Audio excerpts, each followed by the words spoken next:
Саламатсыздар ма? Бүгін біз баланың догодасын онлайн алуды үйренетін боламыз. Әдетте бала туылғаннан кейін баланың анасына 1414-ден SMS келеді. Баланың тууымен құттықтайды, одан кейін келесі SMS бұл баланың догодасы туралы. Яғни тура мынау мысалдағыдай, міне, құрметті пәленше қызы осындай. Сіз бала тууына және 1,5 жасқа дейінгі күтімі бойынша жәрдемақыны ертең жақшаның ішінде қаншасыншы бала туылды, соны жазады. 4-ші балаға алуға құқылысыз. Тағайындалған сома сіздің Каспий банк ақыдағы банк шотыңызға түседі. Таңдалған банкке келіскен жағдайда 1414 номеріне 79 решетка 5 решетка 1 мәтінімен SMS жолдаңыз деген. Сәйкесінше тура осы сіз әдетте келсеңіз ғой, сіздің декретная түскен счетқа догодаңызда түседі. Соны сұрап тұр бұл жерде.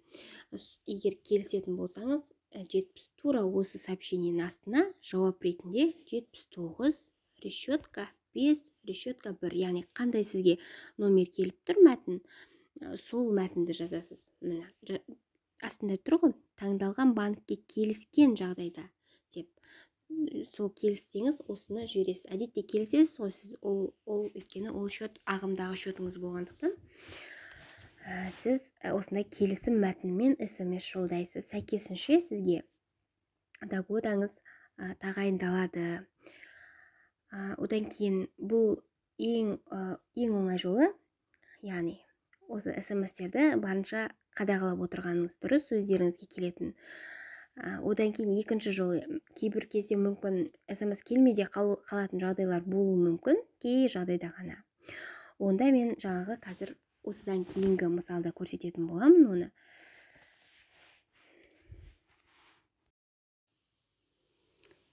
Енді сізге мысалы догодаға сообщение келмеді, догоданың рәсімделуіне сообщение келмей қалуы да мүмкін дедім ғой.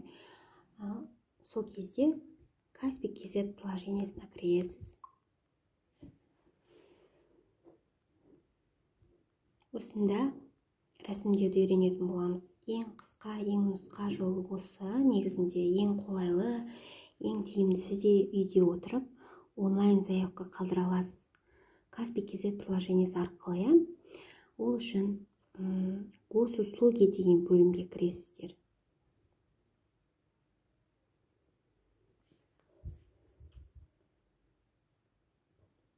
Яғни біз бала тууына байланысты берілетін бір жолғы жәрдемақыға және баланың 1 жасқа дейінгі ақшасын алу үшін осы заявкаларды толтыратын боламыз. Мына жерде бізге мына керегі. Қазір мынау загрузка болып жатыр. Шықты міне. Пособие на ребенка деп тұр. Пособие на ребенка бізге керегі де осы. Осыны таңдаймыз.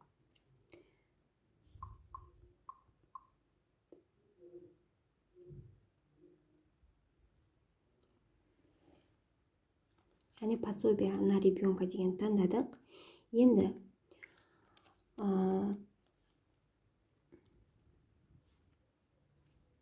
бұл на первом қараңыздар. Не нужно идти в ЦОН дейді. Получить пособие на ребенка онлайн без документов. Ешқандай құжатсыз және ЦОНға барудың қажеті жоқ. Размер пособия на рождение на первого и второго и третьего ребенка, яғни бір баладан 3 балаға дейін, ол 131.100 теңге. Ал 4-ші бала және одан кейінгі балалар болатын болса, ол 217.350 теңгені құрайды. Осы 2023 жылдың январынан бастап, бұл көрсеткіштер. Размер пособия по уходу дейді, яғни 1 жасқа дейінгі баланың пособиясы жұмыс істемейтін аналар үшін ол 19.872 теңге айына, яғни баланың 1,5 жасына дейін төленеді. Енді ары қарай кеттік. подробнее деп көрсек болады. Міне, пособие выплачивается ежемесячно в течение 1,5 лет для неработающих женщин. Бағана айтып тұрғандай, жұмыссыз аналар үшін бірінші балаға 19.872 теңге, екінші балаға 23.495 теңге, үшінші балаға 27.083 теңге және төртінші балаға 30.705 теңге. Яғни бесінші балаға да осы 30.705 теңге. Өйткені төртінші балаға және одан кейінгі балаларға деп жазылып тұр. Ары қарай кеттік. Ал примерно өздеріңіз үшін для работающих женщин дейді. Жұмыс жасайтын аналарға 40% өзінің 2 жылдағы табысының орташа есептегі бір айлық табысының 40%-на тең болады. Примерно жартысына тең яғни. Ал ары қарай кеттік. Енді бізге подать заявку на получение пособия. Осыған кіреміз.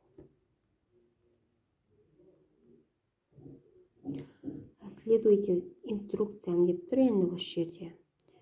Кәдімгідей видео верификациядан өтесіздер, как положено. Одан кейін начать деп ары қарай ештеңке сұрамайды басқа. Тек видео верификациядан өтесіздер, начать деп бастап ары қарай заявкаларыңызды жібересіздер.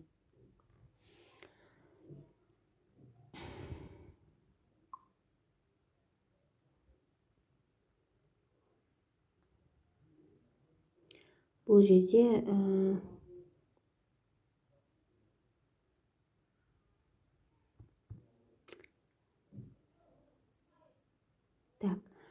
бұл жерде уже сізге автоматын тағайындалатын болады.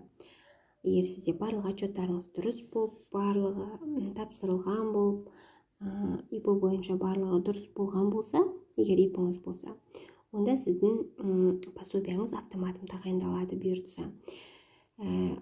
Яғни пособие по уходу за ребенком және де пособие на рождение ребенка, яғни баланың жөргек болумен баланың 1,5 жасқа дейінгі ай сайын төленетін жәрдемақысы тағайындау осылай жүзеге асырылады. Ары қарай өзі Каспий.kz приложениядан смс-тер келіп, чтобы сіздің жәрдемақыға берген өтінішіңіз қарастырылып жатыр, немесе осынша уақыт қарастырылады және тағайындалды деген смс-тер өз кезегінде келе береді. Осылай. Түсінікті болып деген ойдамын. Көңіл қойып тыңдағандарыңызға көп рахмет. Келесі видеода жолыққанша. Және де видео ұнаса лайк басып, комментарий жазып кетуді ұмытпаңыздар. Біз үшін ол үлкен қолдау. Қош сау болыңыздар. Тағы да айта кететін нәрсе ол, как получить пособие? 3 кезеңнен тұрады. Вы подаете заявку на получение пособия онлайн. Яғни сіз онлайн пособияны алу үшін онлайн заявка қалдырасыз және оны құзырлы органдар 7 күн ішінде қарайды. Одан кейін социальный счетқа 2 ай ішінде, 2 ай мерзімде социальный счеттарыңызға тағайындалған сумма түседі. Ол, мысалы, осы айда тапсырсаңыздар, келесі айда уже жәрдемақылар берілетін кез, пенсия немесе басқа да бүкіл жәрдемақылар берілетін күндер болады ғой, әр ауданда әрқалай. Соған байланысты сіздің де пособияңыз сол күндері түсетін болады счетыңызға. Солай. Тағы да айта кететін нәрсе бұл, егер де сіз қандай да бір жағдайлармен онлайн тапсыра алмасаңыз құжаттарды, яғни онлайн заявка бере алмасаңыз, онда кез келген уақытта соңға барып құжат тапсырсаңыз да болады. Қолма-қол құжаттар тапсырып келсеңіз де болады. Оны баланың анасы немесе баланың әкесі жасай алады. Және де ол кезде мынандай құжаттар талап етіледі. Баланың туу туралы куәлігі, яғни жаңадан туылған баланың туу туралы куәлігі міндетті түрде. Егер де басқа балаларыңыз болса, басқа балаларыңыздың да туу туралы куәліктері керек. Одан кейін неке қию туралы куәлік болса, уын татыратады, және де кім өткізіп жатыр, баланың анасы ма, жоқ әкесі ма, соның именно сол кісінің удостоверениесінің көшірмесі. Ал социальный счет деген бұл кез келген банктен ашылады бұл счет, және де сіз бұны онлайн аша бересіз кез келген банктен. Банк приложениялары арқылы, мысалы Народный банк, Каспий банк деген сияқты. Және де бұл счетты бұда айырмашылығы 20 цифралығын апармайсыздар, просто тек ол счет көрініп тұрады. Мемлекет сіздерге года осы жәрдемақыларыңызды жіберетін кезде сізде шығып тұрады. Осы банк, социальный счет осындай деген сияқты. И сәйкесінше сол ашық тұрған счетқа жібереді. Одан кейін бұл құжаттар, жалпы бұл видео годамен баланың, яғни баланың 1,5 жасқа дейінгі ақшасымен, және де бала туылған кезде берілетін бір сәттік бір жолғы жәрдемақы деп атайды, оны жөргек пұл деп атаймыз, бесік ақша деп аталады, бір сәтке ғана төленетін ақшасы.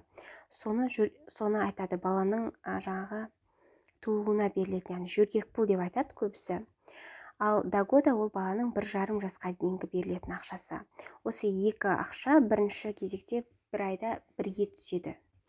Яғни годаның бір айымен жөргек пұл екеуі қосылып түседі.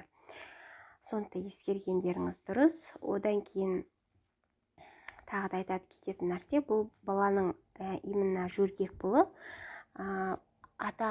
баланың анасы жұмыс жасаса да, жасамаса да бүкіл әйелдерге, яғни босанған аналарға бір сәттік көмек ретінде беріледі. Бүкіл әйелдерге, Қазақстан Республикасы бойынша бүкіл әйелдерге беріледі. Олардың жаңа суммаларын атап өттім алдында ғана.